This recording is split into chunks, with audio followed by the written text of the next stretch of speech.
So let's start with the e-conclave with our very first topic of the day. Year 2021, will it belong to real estate? We all are, excited to know how it's going to go. So let me first of all introduce our speakers of the first session. Can we have the speaker slide on for our viewers to take a look? So our session moderator is Mr. Ramesh Nair, CEO and Country Head, India, JLL. Ramesh Nair is driving JLL's overall direction, strategy and growth in the country, and he's the member of JLL's Asia Pacific Board, also J8, a group of JLL's 8 largest countries in terms of profit and revenue globally. Ramesh also chairs the India Leadership Council of JLL India. So the right person to moderate this very important panel. Let me introduce our speakers of the session in an alphabetical order. We have with us Mr. Chetty Babu, Chairman and CEO of Akshaya Private Limited. He is a first-generation entrepreneur and he founded Akshaya in 1995 with a strong conviction in morals, skill and clarity in approach. A civil engineer by profession, he has immense passion for creating efficient, world-class living spaces, not just in Chennai, but across the state of Tamil Nadu. Our next eminent panel member, Mr. Farooq Mahmood. He is the Vice Chairman, NAR India and Chairman Managing Director, Silverline Group. Farooq Mahmood has been in the real estate business for over 40 years now, and he has played some major roles in finalizing numerous deals for multinational and national corporations, companies, and high net worth individuals. He is also the founder president, Fiatchi India, and President Emeritus and past President BRI. Our next panel member, I introduce Mr. Kishore Jain, President Credai Bengaluru and Managing Director Jain Heights. Kishore Jain has been in the industry since 1994, having more than 25 years of business expertise in the field of real estate, construction and development of residential apartments and commercial projects, to his credit. Our next panel member, Mr. M. Murli, Chairman Managing Director, Shriram Properties. He is the non-executive chairman of Shriram Group and manages the non-financial services of the group like infrastructure, project development, engineering services, real estate development. And Mr. Murli believes in delivering quality homes and commercial spaces. His objective is to make the nation's housing for all mission a reality, a very noble cause, and our best wishes to him. We are looking for such kind of developers to make this mission a reality. Our next eminent panel member that I introduce is Mr. Ravindra Pai, Managing Director, Century Real Estate Holdings. Ravindra oversees all activities including sources of land, project conceptualization, execution, and delivery for the Century Real Estate. He has played a pivotal role in the evolution of the company from being a land aggregator and facilitator to an integrated real estate solutions provider. We all know how the company has come a long way. Our next and final panel member, let me introduce Dr. S. Vasudevan, Chairman, Ozone Group. Dr. Vasudevan is an architect also with an experience of over 2 decades in property design and development. Dr. Vasudevan's expertise ranges from designing and development of apartments and commercial manufacturing facilities. And in fact, he has been conferred with honorary doctorate from Confederation of International Accreditation Commission in association with KEISIE International University, South Korea. So some very eminent panel members that we have, and Ramesh, a tough job at your hands, getting the best out of all these speakers. So I hand it over to you. Thank you, Ramesh. Thanks, Sapna, for that lovely introduction. Let me start this panel with a couple of rapid fire questions. Vasu, I'll start with you. If sales in 2019 last quarter, which is the last calendar quarter, October to December, was 100 units, how much is it now? This quarter of 2020, same quarter in 2020. Ramesh, to be conservative, I would think that it would be a clean, 70 to 80% more. 80% more? You're saying 180? 180 units as against 100 units prior last quarter. So you're saying, is this for yourself or is this for the market? I would think it is for the market. at least the markets that we are, currently engaged in, which is Bangalore, Chennai, as well as Mumbai. 80% more There's a huge, yeah. My request to the other panelists is when you're not talking, if you could put it on mute, because there seems to be some echoing. Ravi, your take on that. Vasu said sales 80% more. Ravi, your take? I would agree with Vasu, Ramesh. I think my estimate would be it is 2x, at least from our company perspective. What sales we did in the whole of last year, we've actually done in the first 2 quarters. So from that perspective, I believe that we're at 2x the sales compared to last. You're saying 100% more. Murli, your take? I agree with both Vasu and Ravi. It's closer to 2x today, Q3 compared to Q3 last year. Market is in a different stream altogether. Chitty, are you there? Chitty? Last year, 100 units, same quarter. This year, how much, Chitty? Actually, Ramesh, hi. I Yeah. lost in between. Can you please repeat the question? The question, Chitty, is last year, this quarter, if you're selling 100 units, how much are you selling this year, same quarter?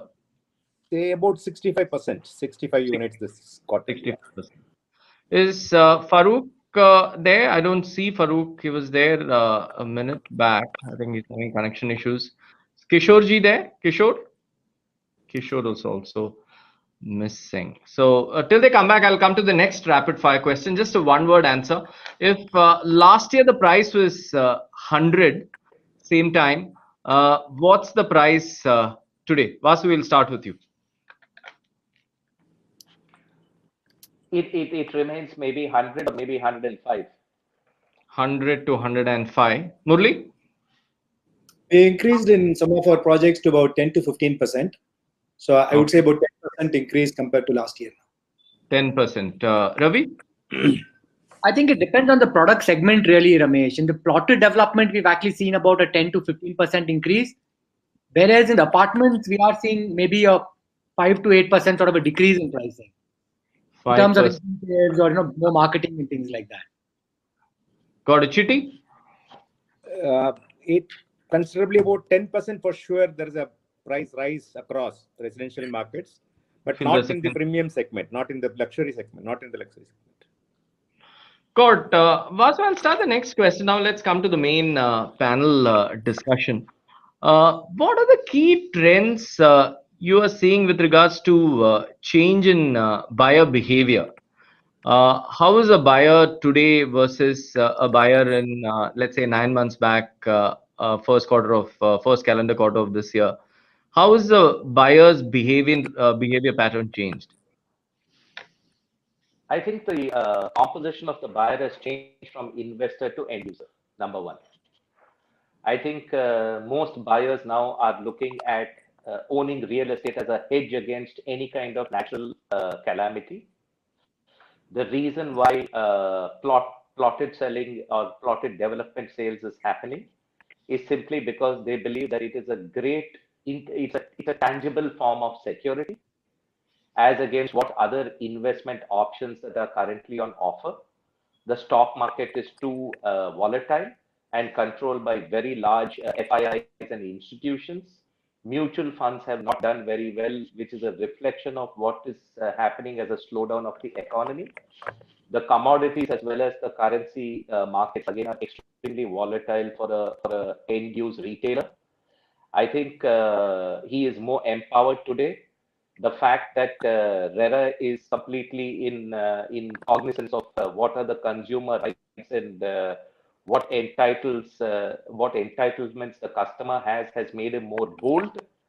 And even the large Indian diaspora, which is probably remitting the highest across the globe, today they feel secure in investing in real estate, knowing that their rights are fully protected. Our industry is only 3 decades young compared to what has happened in the US, which is about 300 years old, or the UK, which is 1,000 years old. I think we have come a long, long way. So I think when your main topic of whether 2021, I believe, is going to be the year of real estate only for these reasons. I'm on the screen, but I'm not there. Got it. Farooq, if you could mute your line, Farooq. Chitty, your take on buyer behavior? See, today, the decision making is really becoming fast. I think Vasudevan covered most of it in depth and detail. So the point what we are getting today is the decision making of a customer is really fast. If the site visit has happened, if it takes usually 2 to 3 months for a conversion, now it's taking 2 weeks to 3 weeks maximum. In the first visit or the second visit, he is concluding. So we are actually facing a very interesting set of consumer. Actually, Vasudevan covered that in the point. It's not investor; it's end user. Means there is no more shopping. I think they're coming, they're selecting, they have all the mediums to choose their product. When they're coming, they're already made the decision. It's only the price point they're discussing and closing the deal. That's a very interesting thing which should happen for real estate. He is completely protected. Of course, RARA is there, and all the other things are in place for him to choose a product. So the decision making is really happening. This is what exactly we wanted for real estate industry. As an industry, this industry wanted to move to the next level. I think the decision making and the buying capacity and the buying power has to increase. See, the buying capacity is increased because there is a shortfall of 8 to 9 months of COVID. People are not really moving around. So you have another interesting question, whether it is a pent-up sales. Let it be pent-up sales, but the momentum will be increased because governments across the country is taking various momentum, various initiatives to keep up the momentum on. For example, Maharashtra and Bangalore, they cut down the registration charges. We are here discussing with the government for following up the same. If it is not forever, at least do it for short term, for 3 months as an incentive till March. And interestingly, we are asking for premium FSI cut down the cost. Don't keep it ever. No, just give us for 6 months. And the governments are listening because other states are really seeing the benefit out of it. Maharashtra is seeing the benefit. So definitely the rest of the states are also looking at that particular format to support. Those things will really create the impact in the industry and making the end user to buy the home at the appropriate price and appropriate time. Ravi, your thoughts around buying behavior? So Ramesh, Vasu and Chitty just talked about the reforms that have happened in our sector. Primarily RERA, GST. These are all great in the long run. Also, given the whole NBFC crisis, with ILFS, what happened? This is a large source of capital for our business. Now, with this drying up, what has really happened is that there's been a huge amount of consolidation in the sector. So, from a buyer perspective, we see a drive towards brand. We are seeing that customers now want to move towards brands which are trusted, which can be relied upon, which have a past track record of delivery. So, brand becomes extremely sort of. Yeah, sorry. Yeah, Ravi, go ahead. Yeah, so people are really, the customers are sort of flocking towards the brand. That is one sort of a trend that we're definitely seeing. Not there on steroids. I think also all this consolidation, COVID has been an accelerator for the consolidation. I think there's some disturbance. All right. Farooq, if you can mute your line. Farooq, could you mute your line? Echoing. Sorry, Ramesh. I think I was having problems logging in. 1 sec. Let me mute it. Okay. Right. Ravi, you can go ahead. Right. So I was mentioning, Ramesh, that because of all of the consolidation, there's a sort of flight to safety, kind of say. So a lot of people are moving towards brands and more either ready to move in apartments or apartments which are close to completion. So this is a very, very clear trend. COVID, I would say, has only accelerated this whole consolidation. And to my mind, COVID has also, what it has done is that people mindset has changed. I think they're doing a home as an asset. They want to move forward ahead when something like this happens. People are envisaging that, during a pandemic, people have been stuck to their homes. In Bangalore, maybe it was not that bad, but I've heard stories from my friends in Bombay where they've all sort of got cloistered into like a 600 square feet home, not even able to really step out into a balcony. So I think people are now understanding or appreciating the value of a home. So along with the home, people are, from a buying perspective, looking at more amenities in projects. They're looking at also what sort of safety and hygiene that the projects have to offer, larger sort of public spaces, amenities. So that's another clear trend that's happening. Specific to Bangalore, we're also seeing that people are not averse to going or traveling slightly away from the city. Earlier people were sort of measuring the distance from their workspaces. I think this work from home phenomena has also changed that. A lot of people are now saying that, look, I'm okay to sort of travel a little bit outside the city, maybe take a larger plot where the air is a lot cleaner, and I can continue to maybe work from home and maybe go to office twice a week. So this is another clear trend that we're, sort of seeing back in Bangalore. Thanks, Ravi. Murli, you want to add to that? Chitti and Vasu, my request is if you could just mute your lines. There's a little slight echo. Customer behavior change, basically the conversion rate has gone up quite a lot. Site visit conversion earlier, today it's significantly changed. I would say the change is more than about 200%. It's a big change. And COVID has played a very, very significant role in bringing people to the basics. See, Indian consumers always had the comfort on two things. One is the home, other is gold. So they were, having some honeymoon in between for about last 6-7 years, moving around and exploring a few things. Now, COVID has made them to realize what is life all about, and safety and security, family is more critical.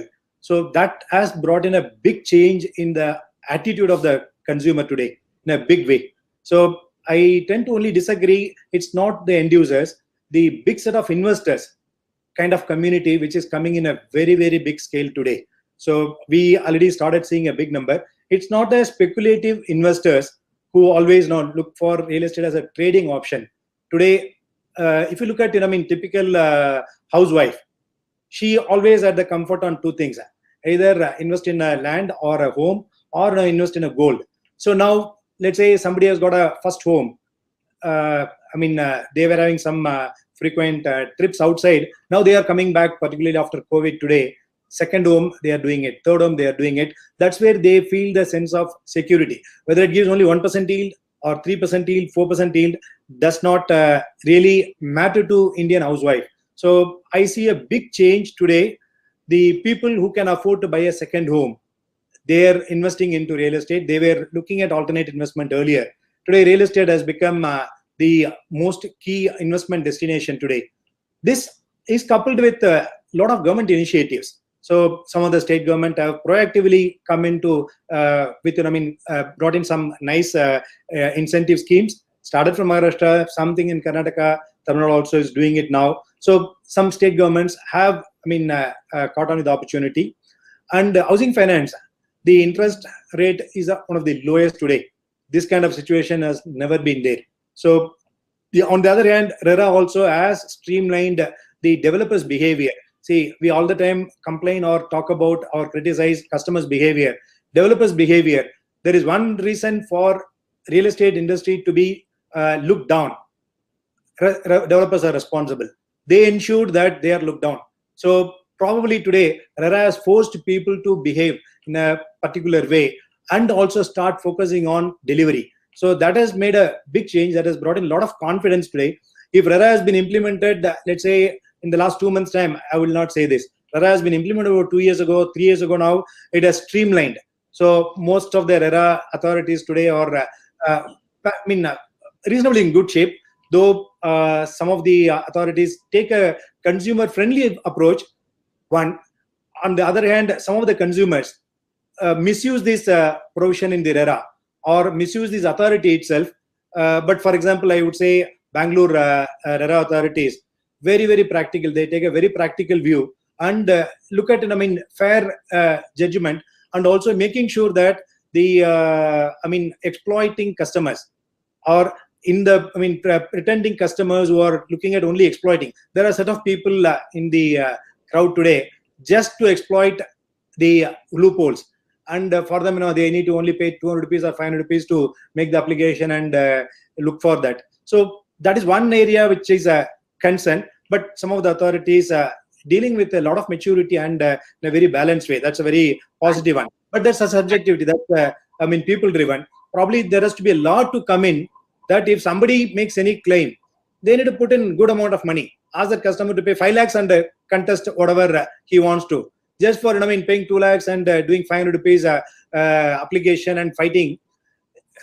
These are all the change in behavior. we need to be, this is not a big percentage, but 2%. But unfortunately, I mean, our Indian middle class crowd go with a herd mentality. So when there is something happening there, I mean, they also start thinking, they start believing that is real. I mean, they realize little later that is not real. So these are all the areas we need to bring in some changes, but market has been phenomenally good. This is the best time for real estate. It's not 21 is the best time for real estate. Third quarter from 20 onwards has been the best time for real estate. Thanks, Murli, for the views. Farooq, we missed you the first part, but what's the big consumer behavior changes you're seeing in terms of buyer behavior? Thanks, Ramesh. Sorry, we had some technical glitches here in connecting, but anyway. Yeah. I personally feel that what Murli said just now, things have changed rapidly, and purchasers have started buying the second home, third home, and they're looking at it in a very, very, very pragmatic manner, very positive manner of buying into real estate. And I think this is here to stay, and this is just the beginning. Though the first 2 quarters were not so good, but I think the last quarter was excellent, and things are looking very, very positive the way I see things right now. But the consumers got the confidence, especially on high end. I personally feel that the market on high end has been extremely, extremely good. I know of a couple of developers who we've been working with have crossed about 80 plus sales on a project where prices are 5 crores and above. So that's a very positive sign that I see happening here. In fact, another building, which I think I did mention in one of the earlier conversations, we've sold about 3 apartments high end, anywhere between 25 to 30 crores. And this has been in the past 2.5, 3 months. So this gives us a very positive. Which market, Farooq, in Bangalore? Bangalore. Wow. Okay. Bangalore Kingfisher Towers is what I'm referring to. I mean, from a perspective of this thing. And we've had pretty decent sales out in different projects across the city. Got it. Farooq, Chidi, let me start the next question with you. I've always known you as someone who's been very proactive in terms of design. You yourself are an engineer. You spend a lot of time in terms of designing your projects to yourself. Chidi, what are some of those design changes which developers are incorporating or should incorporate in their buildings in a post-COVID world? Design changes. Okay. I will put it this way. If the entire country would change into a green environment, I think most of our problems are solved. I would always look for a green environment across. It's not a project specific, or it's not a specific project should be green.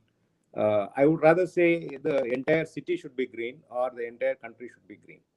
If that behavior pattern comes, automatically everything falls in place. The green norms is actually the requirement of the day. It would have avoided most of the pandemic, or it would have definitely helped being safe in this environment. What does this green say? It says you should have a good infrastructure. First of all, it should not be next to a water body, or it should be at least 2 meter away from all this kind of the specifications, which is already stipulated in the green norms, which will definitely take care of most of the design parameters.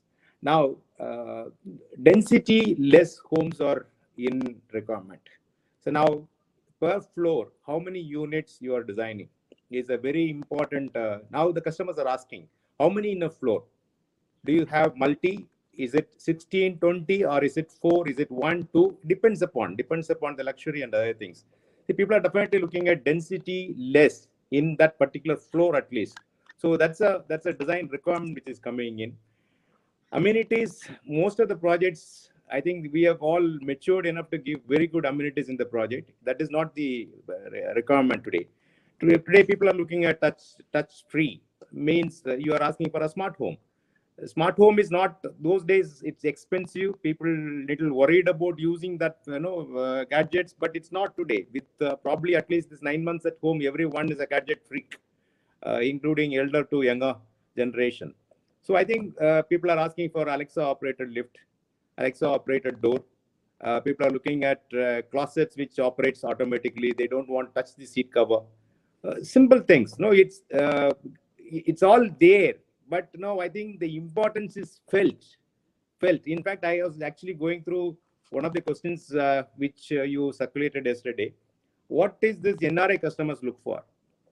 They don't look for anything new. What they seen and what they enjoy wherever they are. When they come back home in India, they are looking for those specifications and those. They're not asking for anything new. They are asking something different is not happening. So technology is being used. I think we are in an industry we really overcome many of those in the past, like ready mix concrete. I'm just giving examples. It's never there. Now I think do we talk about the regular concrete? No. So we are into Maivan shuttering. Now everybody is talking about Maivan shuttering. Nothing called. So Alexa operated stuffs. No, it'll be in place in next few months, or everybody is forced to do it. This is a fantastic lesson. I think the pandemic would have given to every. I'm not talking about developer community alone. I think every businessman has got an opportunity to upgrade to technology-oriented stuff. I think in our industry, I think it's a huge scope because this is not being used in projects. I think everyone will move into this. That will be a welcome move for the customers, and customers are going to get huge opportunities and huge varieties of technology-based homes which will come into the market. Thanks, Chitty. Vasu, your take on design changes in a post-COVID world? Chitty, you can go on mute. I would go back to the basics. I would look at cross ventilation. I would look at introducing a lot of biophilic features. It does not sound as complicated as it is. It just means bringing on a lot of green plants, bringing in a lot of oxygen, and using terraces effectively, using open spaces. The typical recycling of water. I think, as Mr. Chitty said, I think it's very important that you need to look at basic creative design coupled with technology. Technology has today become much easier because there is fantastic bandwidth, infrastructure, and connectivity which never existed before. So that is something that we need to exploit to the fullest. And people are not interested in being confined into closed glass boxes. So all we need to do is open the window, have a lot of cross ventilation, try to have better filtration systems. I mean, today, as I said, there are fantastic filtration systems which can, which have, various barriers in terms of what kind of air that people are breathing, even in very, congested spaces like your IT workspaces, etc.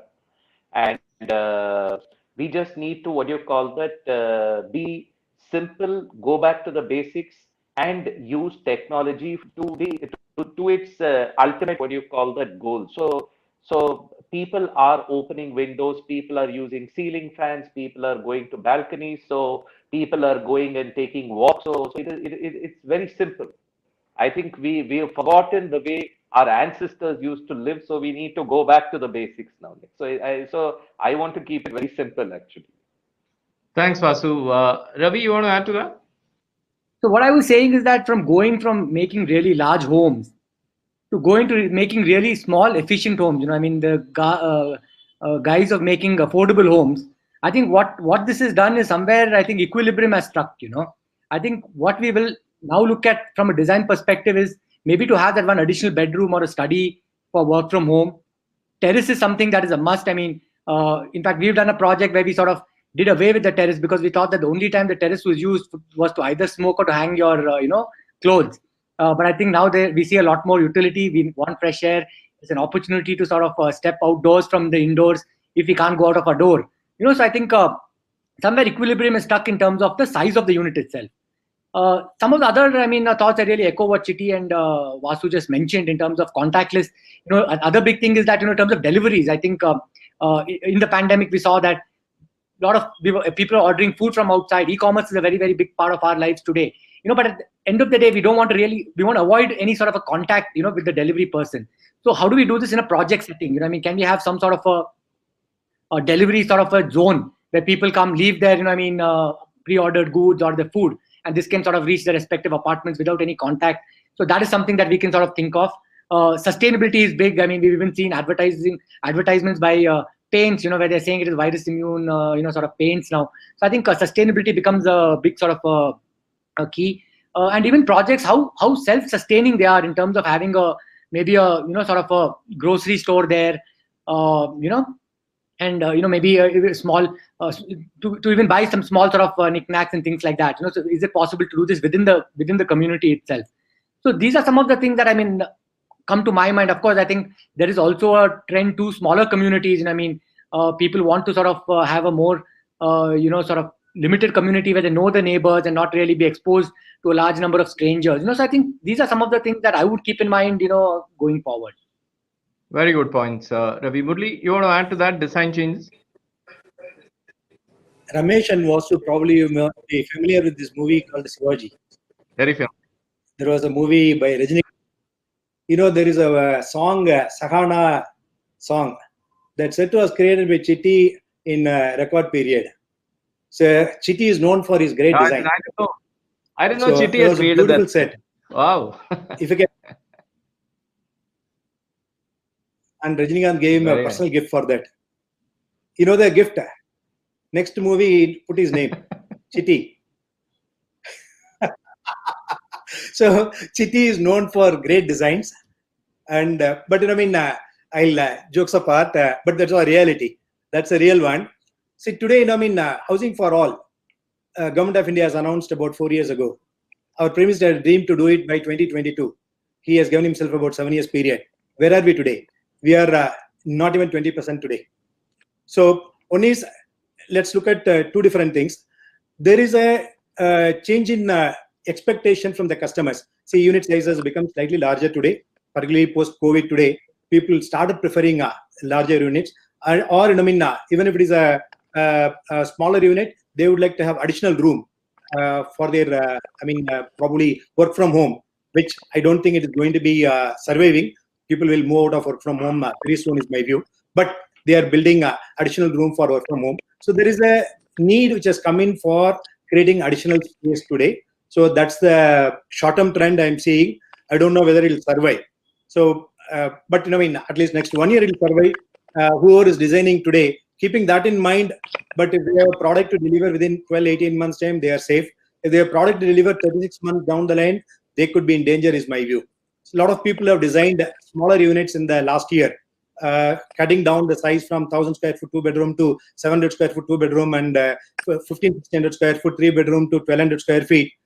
They are stuck today. Now they are all looking at how do we increase. Same thing will happen, is my view, in the next 18 months time. So one needs to be a little cautious in terms of unit sizes, or probably divide the project into smaller scale, complete in 18 months time, then look at redesigning the new ones, is what I would say. With respect to, we need to look at the nation's problem today. See, today all the developers are doing very well in the last 3-4 months time due to various factors, including the factor which was supported by the government. The housing finance has become very, very, attractive, and despite various criticism, Government of India has come out with one after other schemes through the financial institutions to support the industry.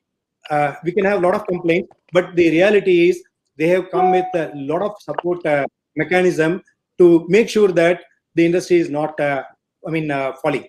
So we need to appreciate, including IBC and all that. They have brought in a lot of norms to make sure that developers are supported. A lot of capital has come in. With all that, Housing for All, we are no way closer to it. So we need to understand the ruler's mood. Unless we are able to work towards achieving his desire, his dream, which is Housing for All, it is not going to be possible. If we need to achieve Housing for All by 2022, see, any nation, if you look at a developed nation, they did not stick to any norms. They broke environmental norms. They did not care about any other ecology norms. Now, US and Europe have grown. They are putting a lot of conditions. Whereas China, they could not even enter China, bring any condition. China broke all the norms. You do not know what is happening. Today they achieved growth. If India need to achieve growth, if India has to become a developed nation, if India has to see housing for all a reality, not forget 2022. If it has to see housing for all a reality by 2030, we need to break all the norms. We need to probably we need to abolish environment ministry. We need to abolish, some of the ministries which are there, labor ministry, we should knock it off. So few things only when we do, government will prosper. Got it. Then, Murli, I'll just come back on the government. I have a different question. I'll just go to 30 seconds. I want to just clarify. I know Murli as a good friend. Few months away, the elections are coming, and he is nicely pulling Chitti into a platform where he is a good negotiator. Everybody knows. Got it. Murli? No politics here. Okay. Farooq, let me ask you the next question. Farooq, today across the country, what I'm hearing is, and also in South India, is sales are there for ready to move in apartments, but under construction sales is still a challenge. How do we fix that? Farooq, how will a developer fix that challenge of selling under construction units? I think, Ramesh, there's no magic wand. I think performance, pedigree of the developers, past track record is the only way that they can harp on either on social media or the mainstream advertisements or in whichever way that they're marketing the products. And in my view, this is going to separate the boys from the men. Very, very clear. The consumer today is very well educated. He knows what he wants. And you might give him whatever you want to, but at the end of the day, he will buy what he wants and for his reason, for the reasons best known to him. So from my perspective, under construction, people have burnt their hands. People have delayed projects. Developers have not performed in time. I'm not blaming the developers, but what I'm saying is they've had circumstances where, certain things have acted. They can't even go on the force majeure clause to say that this is what has happened and this is why we did this kind of a thing. Certain times it has been deliberate, certain times it has been unintentional because of delays and things like that. But I think the buyer today is a well-educated buyer.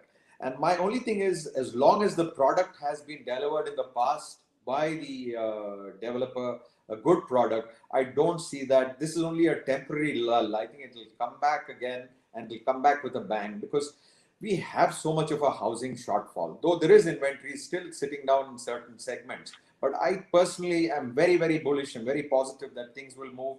It's only that people are right now a little worried.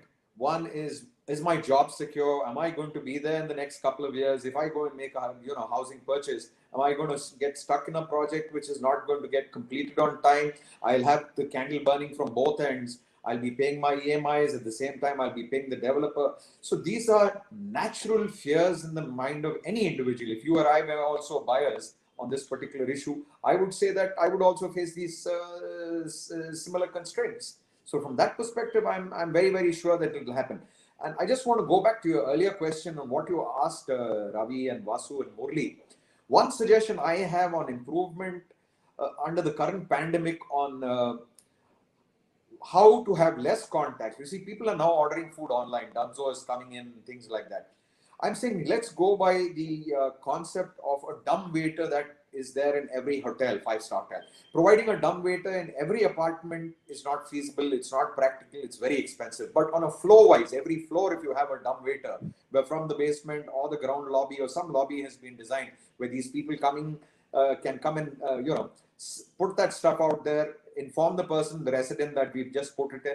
They go up to the corridor, remove the food or whatever articles are there. And this will avoid a lot of contact with people.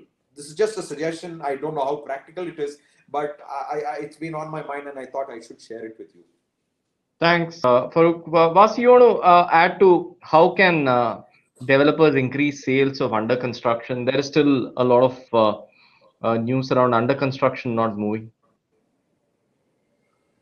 Yeah, because I concur with the entire panel here in the sense that customer confidence will only come with their previous experience And if the project is being developed in stages, they would like to see how the other stages have been developed or the other phases had been done.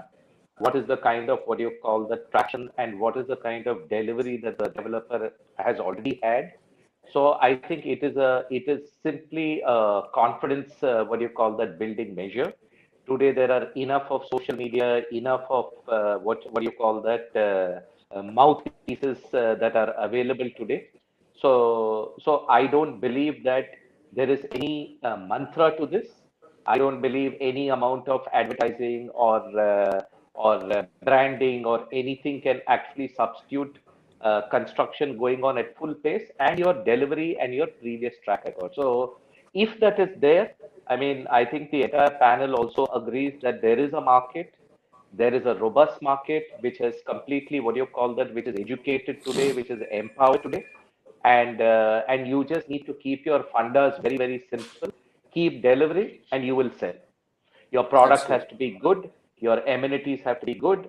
You have to be contextual to today's environment, and your pricing has to be reasonable. So, I mean, you have to keep your fundamentals very, very intact. And I don't believe there's any looking back in our industry, not now. At least I believe that 21 onwards, it is going to be real estate's, what do you call that, decade. Because there are a few things, Ramesh, which I wanted to say. I mean, when SEBI was first introduced in the stock exchange, there was this huge hue and cry saying that, you know, there is going to be a lot of regulation, there is going to be a lot of issues. And SEBI was introduced sometime in the early 2000s. If you look in the last 20 years, the index, which was about 3,000 to 4,000 in 2002 to 2003, today is at 40,000 or hovering in the 35 to 40,000 range. So I'm saying that in 20 years, regulation has been good. I agree that there have been issues where, you know, just like how there are troublemakers in trying to utilize some loopholes in RERA, there have also been people who have tried to utilize loopholes in the SEBI, where they have come in as activist investors, tried to bring down big companies, tried to do hostile takeovers, tried to do so many things. But ultimately, we believe that the law of the land will prevail. And I believe that because of these transparent factors, you're going to see a lot of positivity rather than negativity. See, with everything good, there are going to be certain negative aspects which the industry will have to handle, the judicial system will have to handle. So we keep your funda simple, and you do well. So that's my take in the whole under construction projects bit. Yeah. Thanks, Vasu. We've just run out of time, so that just gives me just enough time to kind of summarize our discussion today. Lots of interesting views from Chitti, Murli, Ravi, Vasu, Farooq. Here, I'm sure the audience, a lot of home buyers who are watching, would have gotten a feel of what's happening in the market. Very interesting point on the sales. When I asked the question in terms of what are the sales last year versus this year, it kind of the answers varied between 50% to 100% increase in sales. So that is very interesting view from all the real estate experts on this panel. In terms of pricing, most of the panelists agree that pricing has more or less been same. In some markets, some projects, it's gone up by around 5 to 10%, but more or less it's been the same. In terms of buyer behavior, very interesting views. End users are coming in much more than investors. Owning real estate is definitely seen as a hedge against any natural calamity. That's a good one. Vasu spoke about how stock market volatility, mutual fund volatility, commodity currency, all the volatility in those markets is kind of helping the real estate market. RERA has definitely helped. Today, this is a very interesting point Chitti mentioned, decision making. Previously, home buyers would decide in 3 months, 4 months. Today, they are deciding in 2 weeks. Less window shopping by home buyers. Government's proactiveness also is helping. All the panelists felt that what the Maharashtra government did should be can be shown by other state governments also, bringing down stamp duty where sales picked up, even if it's for a short period of time. Drive towards brand and track record, flight to safety. Vasu spoke about that. demand is for ready to move in or projects which are getting completed. There is much more accelerated consolidation happening in the industry. Work from home is definitely helping sales of larger apartments. There is conversion rates have definitely increased in the last 3 months. Back to basics was a good one. Murli, you spoke about home and gold, safety and security, which a home and gold give. Yield doesn't matter when a homemaker is looking for a place to stay. RERA has forced developers to behave. Second, third home, which was a market which was going very slowly, has picked up again. High end is also picking up. Luxury is also picking up, given that people are looking for bigger apartments. Farooq mentioned about that. So design changes, green norm specifications. If you could just follow that, a lot of that is covered. Chiti mentioned that less density projects. Buyers are today not looking at massive density projects. How many units per floor?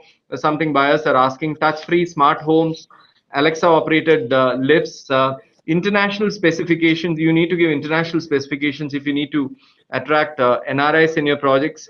Cross ventilation, biophilic features. Vasu mentioned that. Just put a lot of plants around, very important. Use terraces and open spaces effectively. Ravi spoke about that. Better filtration, small, efficient homes. Additional study is something a lot of buyers today are looking at. Terrace suddenly has gained importance. Nobody used to go to terrace other than for a smoke. That's become important again today. Contactless delivery zones, contactless dumb waiters, what Farooq mentioned. Sustainability themes again picks up. Self-sustaining aspects like essential retail is important in projects. And I thought I like this project of being, Murli, where you said be cautious in unit sizes, because today everyone is looking for big, and suddenly 18 months later they say I want small. So he said plan phase per phase, and maybe 18 months later there'll be a different trend. For increasing under construction, what the suggestions given by the panelists, where brand and track record is still selling even for under construction. That is good to hear. Customers today are very well educated. Natural fears of delay still exist, given all the challenges we've had in the past. Confidence, customers today are looking at the confidence they can get from the previous phases or other projects, previous other projects of the developers. And very nice to hear from Vasu on the SEBI example on regulation, how it's helped the stock market indexes go up. So we had a very interesting panel. Thanks again, Ravi, Murli, Farooq, and Vasu. Chiti is just off, but we've got some really, really good views, and I hope the audience like some of the views given by the panelists. Ramesh, we got a one fun fact also we got to know from Mr. Kurtzi, Mr. Murli. So, in fact, we have a few questions also from our viewers. Ramesh, this question is for you, where one of our viewers is asking that recently we have seen, largest of developers monetizing their assets, and cash flow is the priority for developers. So, is this trend going to continue in the next year? I think it's definitely going to continue. What we saw, two of the biggest office developers in their country sell their full existing portfolios to Blackstone and Brookfield was obviously an example of deleverage. And also typically developers, the people on the screen, the big developers we have, the returns which developers make is in the development cycle. And it's not just by holding after that. And I think that's a great example of what you saw in the RMZ and Prestige sales. And I think you will hear a lot more of it. Another reason is also the dry powder available. Dry powder in private equity terms is the amount of unspent capital. The global private equity funds are sitting at $330 billion of capital. India gets a total of just 5 billion a year. And out of the 330 billion, even if little more comes to India, the kind of money which India can see, I think there'll be a lot more deals like this, which you'll hear in the next 1 year. Okay, fantastic. Next question, it has two parts. One, they ask is there a narrowing demand and supply gap? Is the gap between demand and supply of inventory is narrowing now, with a lot of developers now offloading their inventories? And will this cause, if there is a narrowing of gap between demand and supply, is this going to make the prices go higher? Ravi, you want to take that? Ravi? Yeah. Ravi? Well, I don't think there's a generic answer to this, Sapna. We are seeing that based on micro markets, either the demand may be higher or the supply may be higher. Murli also talked about what typically happens is that the life cycle of a project is, typically maybe anywhere between 24 to 36 months. And many a time the developers respond to what is the current need in the market. And, and trends like, let's say, COVID suddenly happens or trends change, and then the demand also shifts along with that. So there are micro markets where we see that there may be a certain amount of inventory overhang. There may be micro markets where there is a supply shortage for a particular product. But my sense is that since a lot of new launches have not happened in the past few years, a lot of this inventory is getting sucked up in some form of fashion. And I think eventually developers will respond with newer projects which are more in tune with what the market is sort of looking for. So I think over the next few months, somewhere I think the demand and supply will sort of even out, is my view. Okay, so it's not generic for all regions or even for all markets. So it all depends from micro market. Yeah, I don't think you can really generalize. I mean, not even to a city in that sense. But narrowing of demand, if there is a narrowing of demand in certain markets, the gap between demand and supply, will the prices go up? What is the generic feeling? To 2021, are the prices going to go up for property, Mr. Murli? The prices are going to go up. People should be very, very careful. See, customers, whoever is sitting on the fence, they should wake up now and go and knock the deal today. I expect the prices to go up. If you take, luxury segment, supply is large, demand has not been there last 2 years. Now demand has come back to some extent. So probably if the momentum picks up, you will see a big change. I wish, that happens sooner, but there is a probability it may not happen. If you step down one level below mid-market and affordable housing, the supply is at par with the demand, or even some places lower than the demand today. Number of supply also has come down. Number of developers have come down. It also drains down the supply today. I expect the prices to go up in 21, at least by 30% in mid-market and affordable housing. So that will happen in 21. Probably next December when we discuss, we'll talk about 20% increase. So because demand has been there, demand has been increasing now day by day. Supply has been coming down very regularly. So that's one major point we need to look at. Number of developers have shrunk. Nah. Sapna, I'll just add a couple of lines here to what Murli mentioned. What we are seeing is there's a massive shortage of liquidity. If you want a home loan, you can get it easily. But if you want a construction loan, if you're not in the top 20, 30 developers in your city, you're struggling a lot. So because there is lack of liquidity, the amount of new construction which is happening is definitely going to get impacted, and that's going to slow down. You also shouldn't forget that the migrant labor issue in some markets still continues. The other day I was hearing in Chennai, there's only half the labor available compared to a market like Bangalore. So those kind of challenges will also kind of impact housing supply. So eventually, the gap between sales and launches will kind of narrow significantly. And even the raw material costs are also going up day by day. Yeah. We hear. Mr. Chettibabu. We have 5 solid reasons why the prices should go up. I'm not saying the prices should go up, but I'm seeing why there should be a price rise which is inevitable in the coming days. One, we all talked about the finished goods are the preferred buy today. Every customer who is wanting to buy, he wanted to be safe. One, safe. Second one, he don't want GST. Then he wanted to see, feel, and buy. Are we all the developers in the country put together can able to match the requirement of the supply? Demand? No, definitely not. Then there's no shortage at all. We need not wait for 2022. We need not wait for 2030. We are not making that kind of production in across country. That's the problem. That's the problem. The Prime Minister is speaking that make home available for everybody. There is a shortage, which is readily known reckoner for everybody. The finished goods are getting absorbed in every city. So we had 16, IPC said 26,000 or something like that. But today the numbers have reduced to 5,000. Even less than 5,000 is available in Chennai market, ready to move in apartments, which is completely getting consumed in the priority segment. The second important point why the price increase is inevitable. The labor, We all know that we are working only with 60-65% of the labor today. We are not with 100% labor. The migrant laborers have come back. There's still shortage of labor in every project across the country because the movement is restricted. The prices have gone up. The labor price is also gone up. Productivity is less. The third important point, you would have seen the newspapers across. Cement prices have gone up. Steel prices have gone up. Today, Gadkari has made a statement to the Prime Minister stating that, can you please interfere? Means it what? You see, every material is gone up. It's not because it's going up. The production is less. There too, the cement production is at 40%. Steel production is at 60%. Sand, we are not getting the movement of transport at that easy. Every material, the cost is going up. Today, we are not seeing this impact immediately because the developer is also in the mode of selling. But naturally, the fourth important point is approval. We all know across the country, the minimum timeline taken for large projects.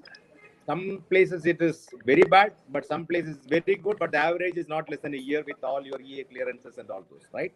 Minimum 1.5 years for large projects.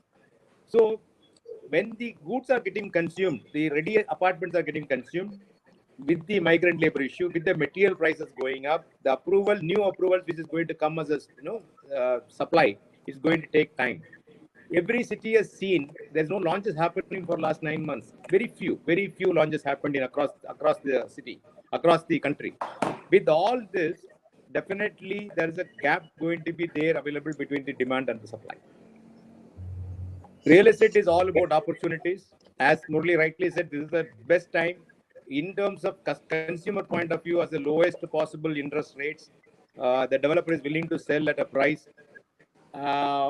Coming year is not going to be like this. Coming year is definitely, we are already seeing the prices are going up in certain projects and certain market. So 2021 is definitely, the question was, is it for real estate? It's only for real estate. Okay, all right, great. I think that was a great sum up, and I think our question has been answered. Anyone want to add something quickly onto that? Yeah, please.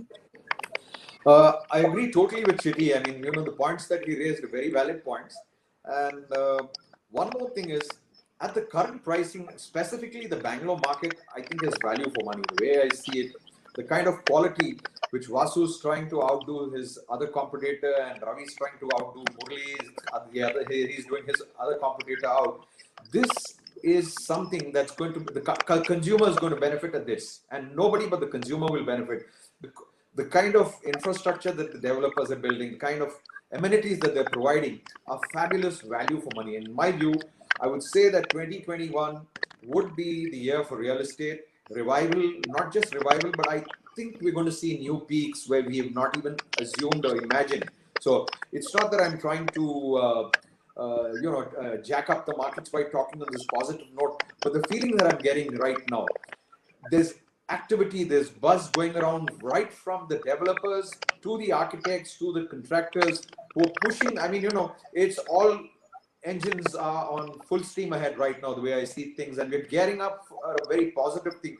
And my message would be to the consumers and buyers who are wanting to buy, today is the best day to buy, because tomorrow it's going to be expensive, and maybe the apartment or the home that you're looking for will not be available. I was looking personally at buying a second home myself in a location in the gated community, and by the time I decided, I've missed the bus. I've missed the bus means there are units available there, but the one that I like has gone. So what I'm saying is, this is a message that I'm saying, that don't delay. If you're planning to buy today, buy now, and if you're planning to buy tomorrow, buy today.